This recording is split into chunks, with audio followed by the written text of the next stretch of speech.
کہتی ہیں میری ایک دوست 50 سال کی عمر پار کر چکی تھیں اور صرف 8 دن کے اندر ہی ایک بیماری میں مبتلا ہوئیں اور اچانک وفات پا گئیں۔ 2 مہینے کے بعد میں نے ان کے شوہر کو فون کیا کیونکہ میرے ذہن میں آیا کہ وہ شاید بہت پریشان ہوں گے، کیونکہ ان کی اہلیت وفات تک ہر چیز کی دیکھ بھال کرتی تھیں، گھر، بچوں کی پرورش، اپنے ساس سسر کی بیماری اور ان کی دیکھ بھال، رشتہ داروں کا خیال، سب کچھ۔ وہ اکثر کہتی تھی میرا گھر میرے وقت کا محتاج ہے، میرا شوہر تو چائے اور کافی تک نہیں بنا سکتا، میرا خاندان مجھ پر ہر چیز میں انحصار کرتا ہے، لیکن کوئی میری محنت اور قربانیوں کو نہیں سمجھتا یا سراہتا۔ ایسا لگتا ہے کہ سب مجھے ایک لازمی حقیقت کے طور پر لیتے ہیں۔ میں نے ان کے شوہر سے بات کرنے کی کوشش کی تاکہ معلوم ہو سکے کہ ان کے گھر کا کیا حال ہے، یا ان کے گھر کو کسی مدد کی ضرورت تو نہیں ہے۔ اس کے جواب میں میرے دل میں تھا کہ شاید میں اپنی زندگی میں اچانک آئی ہوئی پریشانیوں میں سے تھی، ان تمام ذمہ داریوں کے بوجھ سے نڈال ہوں گی۔ جب فون کیا تو دیر تک گھنٹی بجتی رہی، لیکن کوئی جواب نہ آیا۔ 1 گھنٹے بعد انہوں نے کال واپس کی اور معذرت کی۔ کہنے لگے، میں معذرت خواہ ہوں، میں جواب نہیں دے سکا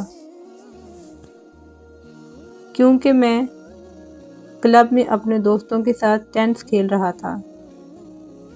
انہوں نے بتایا کہ انہوں نے اپنی نوکری شہر کے اندر ہی منتقل کروا لی ہے تاکہ اب انہیں سفر نہ کرنا پڑے۔ جب میں نے پوچھا کیا سب ٹھیک ہیں تو کہنے لگے کہ انہوں نے ایک باورچی رکھ لیا ہے جو کھانے کے ساتھ ساتھ گھر کے باقی سامان کی خریداری بھی دیکھتی ہے۔ اپنے والدین کی دیکھ بھال کے لیے بھی فل ٹائم افراد رکھ لیے ہیں۔ بچے بھی ٹھیک ہیں، ان کی زندگی نارمل ہو چکی تھی۔ میں نے چند جملے ہی کہے ہوں گے کہ انہوں نے کال ختم کر دی۔ میری آنکھوں میں آنسو بھر آئے۔ میری دوست کا خیال دل میں آیا۔ وہ ہماری اسکول کی ری یونین میں سے تھی، اس لیے شریک نہیں ہو سکی تھیں کیونکہ ان کی ساس کو ہلکی سی طبیعت خراب ہو گئی تھی۔ وہ اپنی بھانجیوں کی شادیوں میں شرکت نہیں کر سکیں کیونکہ انہیں اپنے گھر کی مرمت کے کام کے لیے نگرانی کرنی تھی۔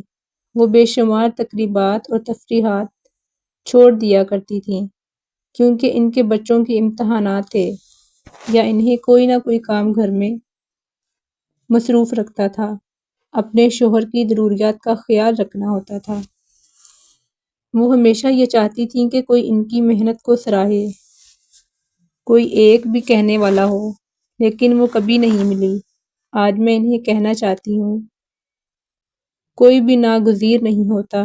مسئلہ یہ ہے کہ ہم دوسروں کو ہمیشہ خود پر سے مقدم سمجھتے ہیں اور انہیں یہ سکھا دیتے ہیں کہ ہم دوسرے نمبر پر ہیں۔